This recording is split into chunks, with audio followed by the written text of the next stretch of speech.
Oh, we're recording. We're still recording.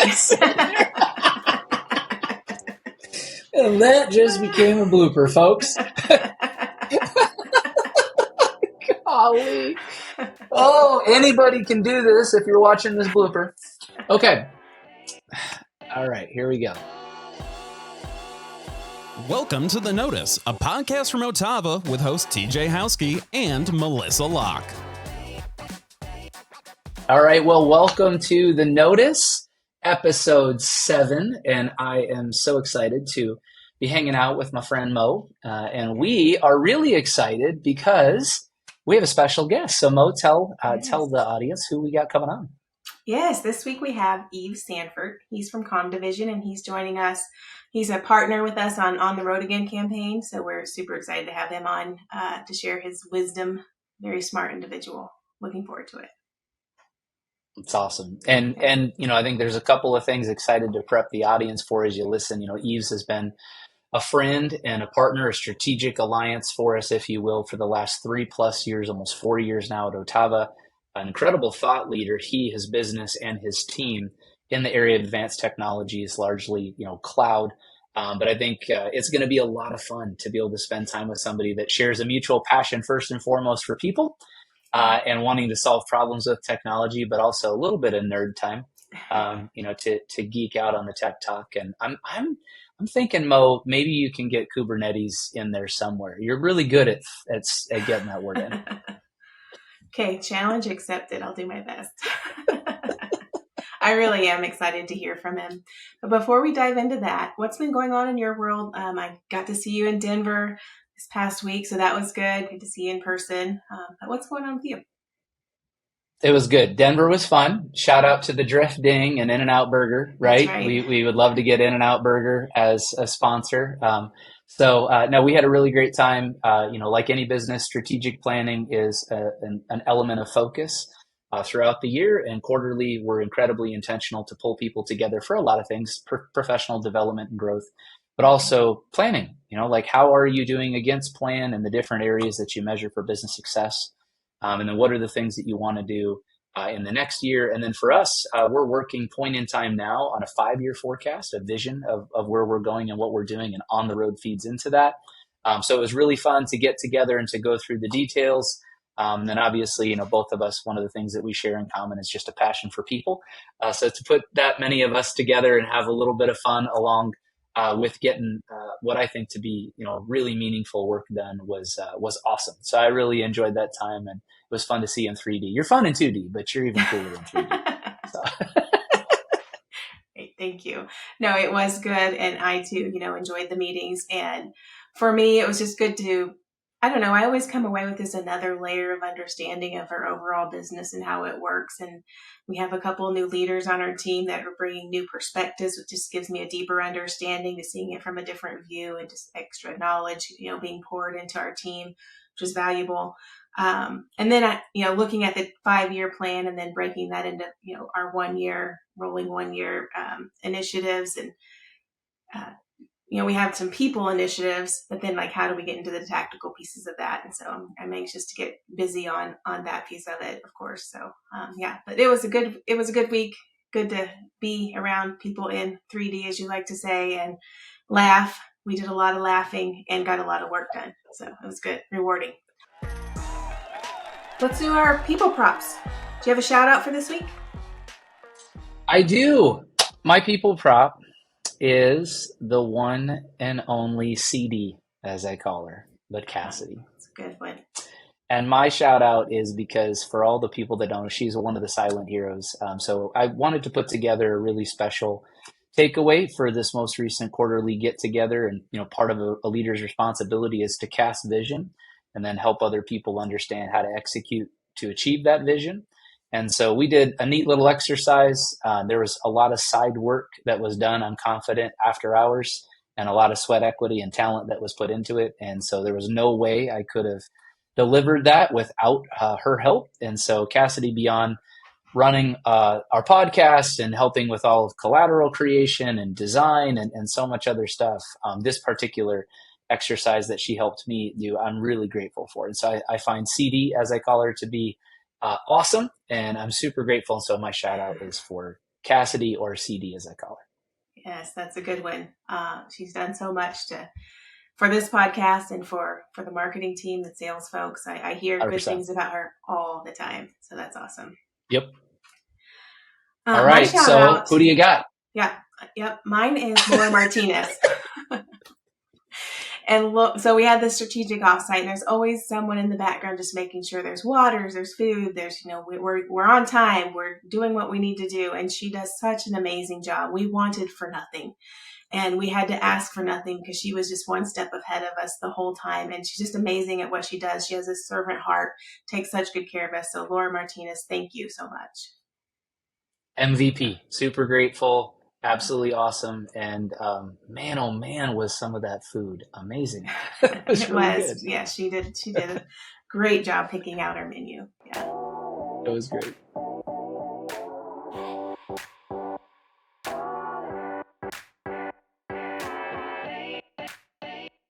All right. I want to welcome Yves to the podcast. He is our strategic partner, our first strategic partner to join the podcast. We're super thrilled that you were able to join us and the schedules worked out.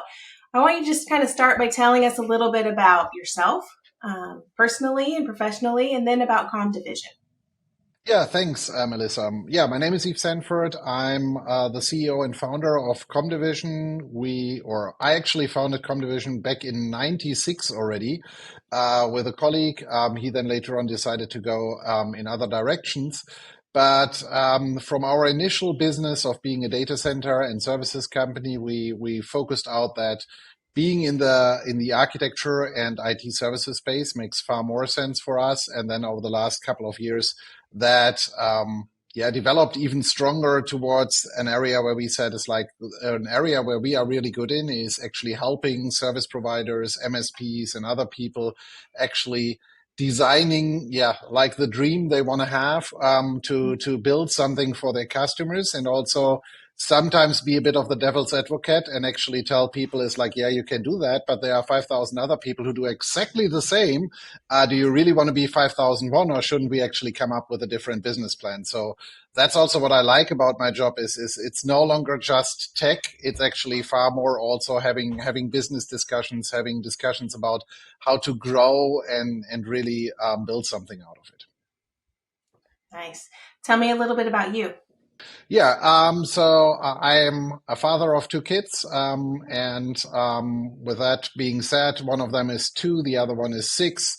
My wife does not only try to keep the kids busy, but also keep our corporate finances and everything in place. So whenever actually I'm doing any of these wonderful customer events or something like that, actually I get beaten up twice for it, for not inviting her in the first place, and then actually for her to having to manage the bill about it. But no, it's really, we are a family business. So from that perspective, we have a lot of people also come by for us because we are otherwise a completely remote company. And so remote is also kind of my life.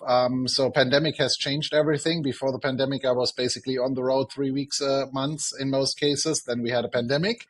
And since a few weeks, I'm more or less back to being on the road 2 or 3 weeks a month. But I love the travel. My wife and my kids are used to it by now. And so it's an interesting life, but therefore I see many different cultures and companies around the globe. 2 small children and you run a business. Doesn't sound busy at all. Not a lot going on. No, just sitting around, doing nothing, right? So, but to your point, she helps you run the finances. She obviously helps you run the home, and then you get in trouble when she sees the bill for all that you did when she didn't get to go hang out with you. Understandable. Yep. I can't cheat anything with just using my business credit card or anything else. There is nothing where I get away with either private or business. Sounds like you are sharpening your consulting skills at home. Yeah. So beside that, the one thing which a lot of people know me about is I'm actually always running around in scarves. That's not working for those who are actually going to just listen to it. But it's typically when you see me without a scarf, I'm typically undercover. So that's it has become on larger conferences a bit of a running gag. I had discussions with other also sales leaders from different large scale vendors where there were even discussions on stage whether they had more shoes than me, different scarves and things like that. So that has developed over the years. And the other thing which I do really more like a hobby, but I can actually use it as my job as for my job as well. Is I have a pilot's license, so I can actually Oh, fly neat. myself. I'm not using that to the US for sure because in a small plane that would be just ridiculous. But a lot of my trips in Europe, I'm actually flying myself. Wow, that's awesome. That's pretty cool. It That's is. so note to self, next year's budget, I'd like to take flight training so that I could start to work on that now. That's pretty awesome, Yves. I did not know that. That is really cool. And order an OTAVA scarf. And order an Yes, OTAVA scarf. I have to add that to his collection. So, what made you decide to start Comdivision?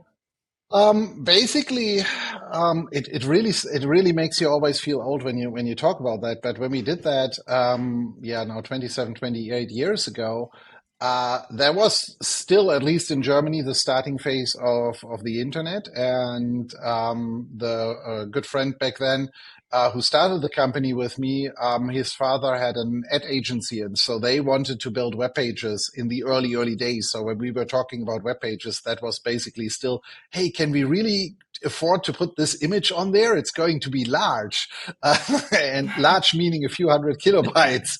And so that was where we kind of started with. And for me, it was when I finished school.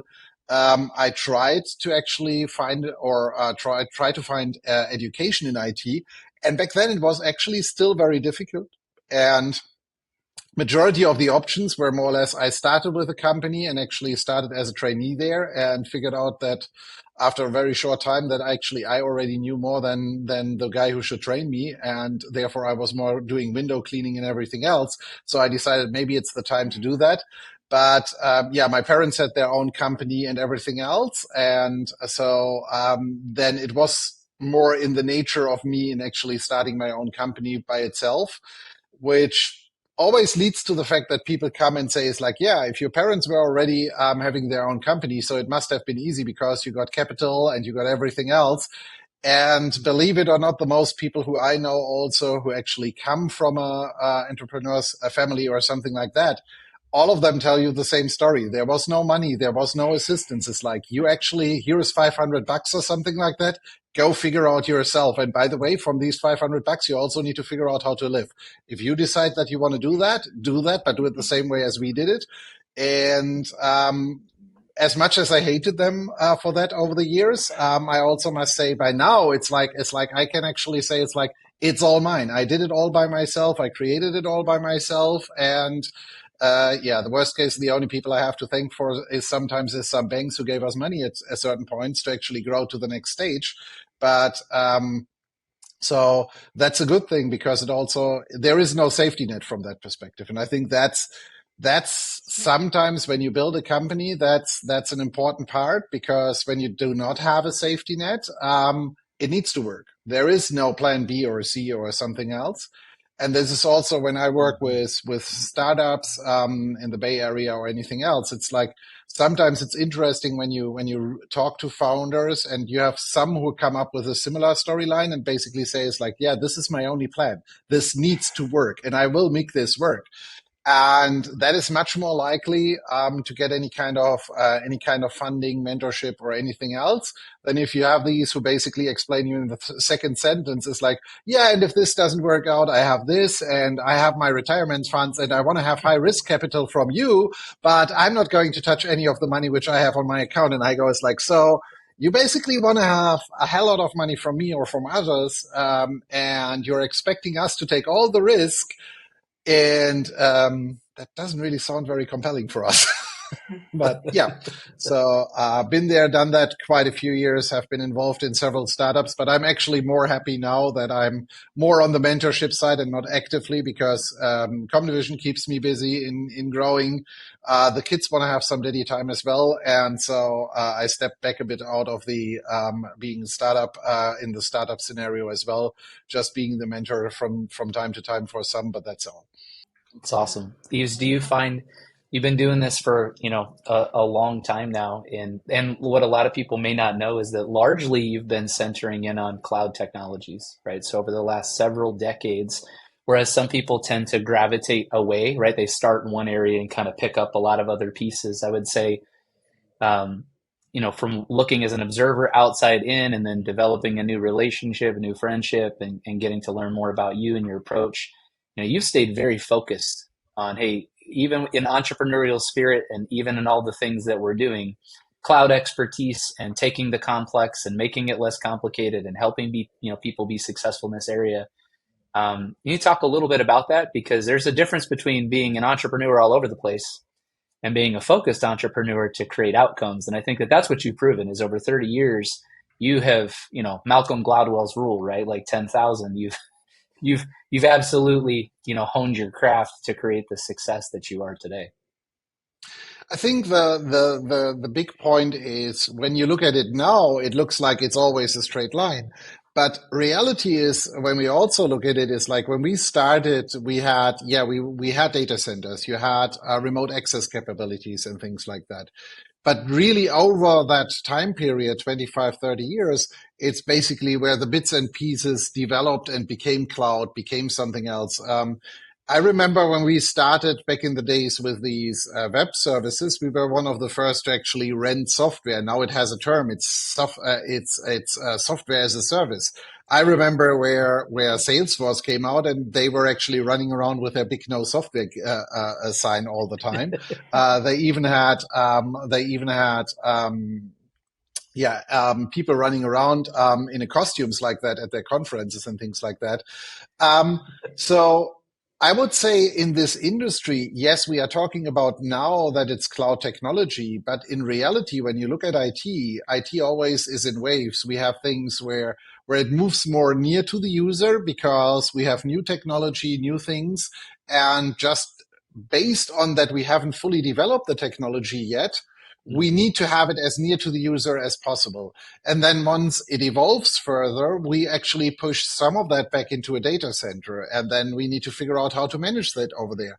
But that all turns in circles. And you can take that back until old days with IBM mainframes and stuff like that and green screen computers. All of that is basically the starting line for the cloud. And is cloud the end product? Is like currently everybody is trying to figure out is like, how do we deal with AI and ML and everything else? And that to a certain degree is also cloud. But let's face it, that's also just a workload. It's in the end, right, whether I run, and it's interesting that people find new categories for everything all the time, is it's still running on infrastructure. So someone needs to provide infrastructure, right, whether you call it cloud, whether you call it outsourcing, managed hosting, no matter which title you want to give it, it's still a computer somewhere in a data center, whether it's on-prem or not. And we see other developments as well, where you have service providers who actually operate similar to AWS Outpost and things like that, who operate that infrastructure on-prem at the customers. So it's all of this is actually, and this is where you can perfectly well see is like things move out of the data center, move back in. It's this constant pendulum which goes left and right. And so that's where I would say is like, yes, it's a constant development and you constantly need to learn how things have evolved from physical into virtual.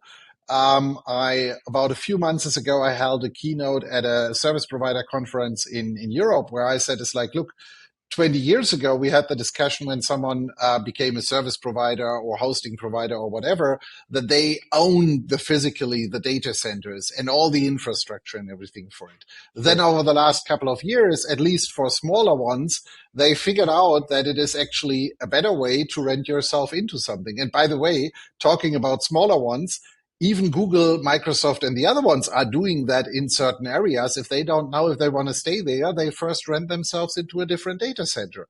And we are now basically seeing from an industry perspective the next level of development, because now the question is, do I really rent a cage or a room in a data center, or isn't the next phase that I'm going to rent compute power from whoever is going to be the data center, and I'm adding a service on top of it? So again, it's basically all every 5-10 years. It's like we push the layers down, but still the layers are still existing. You still need physical cablings. No one has figured out how we can actually do high performance networking over Wi-Fi, especially in a data center. You still need power, still need cooling, you still need all these things. Nothing has really changed in that area over the last 25 years. It's basically what's running on top of it is going to constantly change. Yeah, that's good feedback. It's fun, right? Like, bell bottoms are back. It just kind of circles its way back through technology. But it is interesting, right? To that point, the more time that you spend talking to folks, it's easy to get caught with the new thing, right? So it's all of a sudden, most relevant conversation is serverless compute. But at the end of the day, you're still having to do the same things, which is what's your workload? Where are you running it? What are you trying to achieve? How much do you want to pay for it? But the underlay, we haven't really changed that much. We've added more to do more, right? But it's largely the same cycles. So it's good. It's good feedback. It's pretty cool to see. And it's I think it's introducing a new challenge though that you're seeing, which is why Comdivision is so successful, right? So if you think about Comdivision helps serve the OTAVAs of the world as your customer base, and OTAVA is engaging the Comdivisions of the world for help.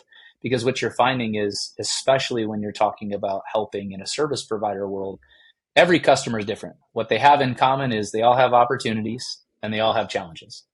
But at the end of the day, what they're trying to accomplish and the technology they're using, even if it's the same product purchased by 10 different customers, it's 10 different solutions because they have different goals and objectives that they want to accomplish. And so that's where you've got to try to find a way to make something less complicated, even though it's highly complex. And I think that what Comdivision has done really well is demonstrate that, hey, we can help you understand better, by asking the right questions and challenging what are you really trying to solve for before you pick a technology and before you go down a certain, course and speed to deliver that, so that we can get to what's the end goal, which is what are you trying to achieve?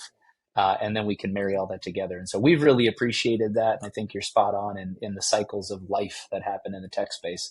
It's either going out or coming back in, but it seems to be pretty cyclical when you look at it overall. And I think when we look at what you did, and as some might know, we are working together already now for I think 2 or 3.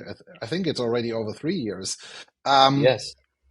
When you look at that, really is one of the things which you did right in contrast to others who are still on the learning curve is we now get into the generation where we learn that IT is similar to building a house. And that's at least one of the comparisons which I always tend to use. And if you as a company or whoever wants to build a house, you're not actually sending your electrician back and ask him to go to the university and learn architecture and everything else. You are not using that knowledge often enough that it's making sense for you to have all of that in-house. It's like no one who just builds a building once a year actually hires 15 architects just for the fun of it, because it's better to know where the lines and everything is. It's like, no, that's where you have your people for. And that's exactly the same what we currently see in the IT, and we see more and more service providers like what we have done with you, who say is like, we need to operate this. We need to understand how it works. And that's still very important. But we do not necessarily need to design this. You are also not going back to the diesel generator company and actually try to figure out how you can build your own diesel generator or how you can build your own batteries for your UPS systems. You're utilizing what's already there. And I think that's exactly the point. And that's moving forward going to be for service providers really a differentiator, because that gives us the time that we can focus on trying to figure out what are new technologies, what are new things you might want to be interested in. And then we can constantly come back and actually say, it's like, this is how we could improve your building if we want to stay in the picture. And this is how we can actually evolve with new services, while you can stay and focus on your business in running this and operating this and solving your customers' problems, similar to how we solve your problems. I appreciate that. That's really good insight. I had a call this morning is kind of relevant. So it was funny, but similar conversation with a third party in a different area of expertise. And as we were talking through it, they said, well, they were presenting all the cases as to why we should work with them. It's kind of funny. It's a similar conversation. And of all the things that they presented, it partially aligned. We'll give them fairness. We won't mention any names. It partially aligned. But, I said to them, do you actually understand the core business problem? And I'm having to sit on a phone call with you to talk to you about enterprise IT management with inside this organization to help. And I'm not talking about revenue, which means we're talking about the wrong thing. Like, how is this informing growth versus are we just talking about IT management, right? And so it is interesting. You're hitting the nail on the head that what you want in a strategic partnership and what we see with Comdivision is what can we offload to greater thought leadership that has more experience, that can create greater velocity through that partnership so that you can get to the end game that you want better. And I hope that for every service provider out here that might plug in, you want to help more customers, right? That's ultimately what a service provider does. And if you're spending all of your time inwardly focused and you can't go out and help customers, then it doesn't matter how much tech that you've turned on and what you've built out, you're not able to go out there and make a meaningful impact. So we really appreciate that thought. We appreciate the partnership. And over the last 3.5 years, we've been able to create a lot of new opportunity, and we look forward to what's to come with it. Yeah. So that's great feedback. But all right, Mo, I derailed you. I know you got great questions. So what else you got for Yves? Well, I want to talk a little bit about our values. And at OTAVA, our first value is people first, and our activities and decisions, tie back to these values. And you can almost say that our values are buckets or containers or Kubernetes. I'm trying to be relevant here. So our people first, well done. Kubernetes. Why are people so important to your overall business strategy? I think we have some similar values. So just share a little bit about how the people, impact your business strategy and how you look at the people part of it. I think when you look at it, especially what we do within Comdivision, in the end, a lot of the job tasks and job roles we have is nothing people can do just because they want to be cool or they just want to actually do it for the money. I mean, certainly we have applicants for that, but experience is also, they are not going to stay around long enough for us to really get anywhere with them. Because you really need to be willing to be constantly learning, because that's the other side of the story, where we help customers with all the knowledge and everything we have. That knowledge needs to come from somewhere, and that requires a constant learning exercise and everything else. And there is a lot of things we learn and we try out and we train on, which will never hit any customer. And so that is why I'm always saying it's important. You need to really be passionate about what we do and how we do that. And that on one hand requires a team which is passionate about that and really tries to do that. And that requires that everybody wants to work with each other as well. So that's also where you sometimes have to rearrange teams or other things. But the important part is for us is we really want to work because we have fun with it. It's and that's as cheesy as it always sounds, but that is a base requirement for the things we do. Because as always with some of these lives and some of these things, it looks nice from the outside. TJ has met Sasha as well. Sasha is by now actually traveling nearly as much as me, or in some areas even more. Right. It always sounds fun from the outside. It's like, hey, you can be in California, enjoy the sun, and I've seen you actually rented a convertible or something else. It's like, yeah, that is the only chance that I get some fresh air while I'm not sitting in an office meeting room or in my sticky hotel room. So that is where it looks from the outside completely different. And it's something where which only works when you have people who are really enthusiastic about what we do and how we do that. and also are fully behind our values and propositions. And one of them is, for example, is that we actually say is like, we want to be honest to the customer about what they need or what they don't need, which is also why we are in the happy position that for us, product revenue in regards to reselling products is an absolute minority of the business, because that allows us really in the end to not sell something which isn't needed or anything. We can be honest from a product perspective and from many other areas. And that is very vital for us from a culture perspective. And that is also a reason why certain people joined our team, because they were forced in other organizations by a sales rep who said, it's like, yeah, but you don't need to tell the customer that he really doesn't need that, because, hey, there is a bonus program on that specific spiff at the moment or something else. It's like, let's make sure that we get that into the door. I mean, there is a blurry line there, and I don't want to overstretch that, but I think it's important that we all in IT, that we don't run into a scenario that we feel like the cheesy car reseller, which has hundreds of cars, and no, this has never had any dent. And you look at the car, it's like, that clearly got actually a paint job done. But that's exactly the point. It's like, and then when you value these things, I think then you have a high chance to really build a great team. And the other part out of it is as always, if you work hard, you also need to party hard. And so from time to time, that's a requirement as well.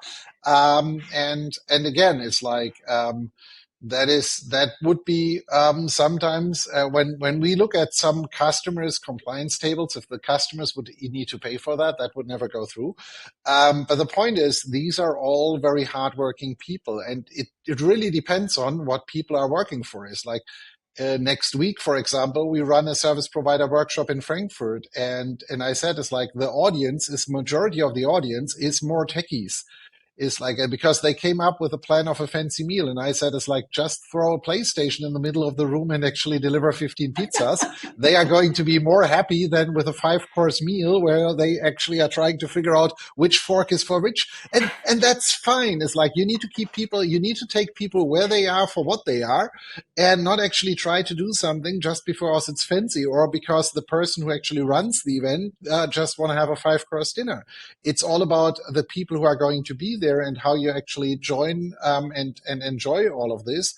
And different people have different requirements, and that just needs to align. And we don't need to go completely overboard like what's going on sometimes in the Silicon Valley, where you actually get your car cleaned while you are working and you get your clothes cleaned and everything else. It's like, however, I see during my visit this week, actually, that starts to go down in some companies as well, because it's no longer sustainable, I think. Plus, there is no one in the office anymore. So that's another change. It's like, we have always been a 100% remote company. And for me, 100% remote company also means it's 100% remote. As long as we don't have any legal requirements for working on a government or public sector project where a person needs to be part of us or sitting physically in a specific space, let's not actually come up with a discussion if that's really a sensible decision, but they are living in that world still. I don't care if someone sits on a cruise liner and does his work from the cruise liner. It doesn't make a difference. It's like, if he can pay the internet fees on the cruise liner, it's his problem. Then it's not my cruise liner internet fees. But that's the point. Is what does it make for a difference if I'm allowing people to work from everywhere? Is like, then everywhere is everywhere. That does not require for them to sit in their home office. And sometimes the work outcomes are much better if people are sitting completely somewhere else and have fun for a week. It's like, it's their time. So that's I think, is not only talking about benefits in certain scenarios, but really fully executing them in the end is clearly a factor out of it. Yeah, I think you touched on stuff. Every one of our values in all of that. You know, we win together. Yeah. You know, it has to work for both of us. So be authentic, integrity, and culture of service. I think you touched on all of them. So that's awesome. Yeah, but TJ now has the problem that half of the ops people want to work on a cruise ship next week. Yeah. Thanks for that. I'm gonna get 2 requests. Hey, can we change our value to be work hard, party hard, right? And can we can we get permission to work from cruise liners?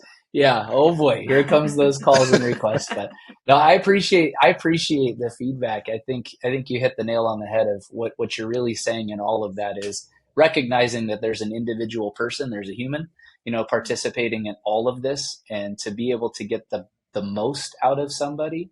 There's a lot that goes into that, but first and foremost is truly identifying what's unique to that particular person, what motivates that person, and how do we win together in that to most points. So it's really great feedback, and it's obvious, Yves, just in getting to know you over the time now together, and that you have a heart for people, and you built your business on that. And to use the word family business on the front as you started it, it's very obvious that who you are as a person, you've infused that into your culture. And spending time with Sasha and others, I can see how fun comes out. But I think that sometimes people misunderstand having fun does not mean you don't take it serious. It does not mean you're not a professional. It does not mean that you're well educated. It does not mean that you're not capable of delivering, but you are breaking the norm, right? And to be frank, in a world like it is today, I think I'd rather be weird than normal. So I'm going to go with weird over normal every day and twice on Sunday.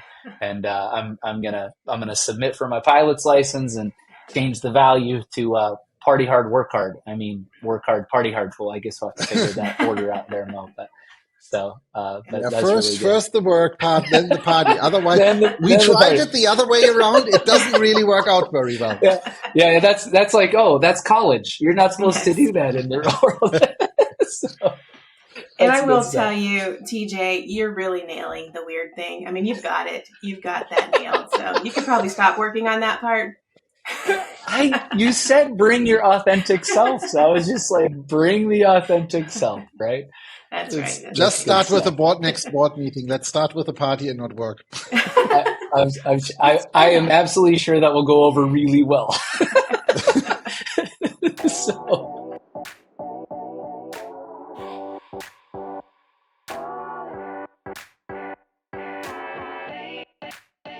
All right, we had so much fun talking with Yves that we're going to continue the conversation in next week's episode.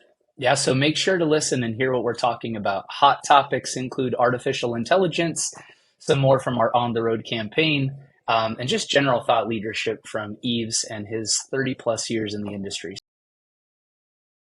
Okay, so that's a wrap. And it was great to see Yves join us and hear about his business that he's built and how our values align. Really enjoyed just listening to his accent, even like the way he speaks. And I could just listen to him read the phone book. I mean, it was, I enjoyed the whole time, really. It is awesome. I enjoyed it. So yeah, this was awesome. This is what we wanted to do this for, was to give a platform that we could connect cool people to cool people. And I thought that was a lot of fun. So really, really special episode. Really enjoyed it. So, all right. Well, till next time. That's right. Well, do a decision. We're going to do a decision, and we're going to work hard and party hard. And party hard. I think so. I think if marketing happened to listen to a call like this for whatever reason, if they were maybe supporting us in creating this, I don't know, like a T-shirt that said "Work hard, party hard" for a podcast episode in the future. I don't know. I mean, that could be an idea. Yeah. Yeah. Too bad they're probably not listening. I don't know. Hopefully somebody could catch that, but well, who knows? But, so till next time, do a decision. Do a decision.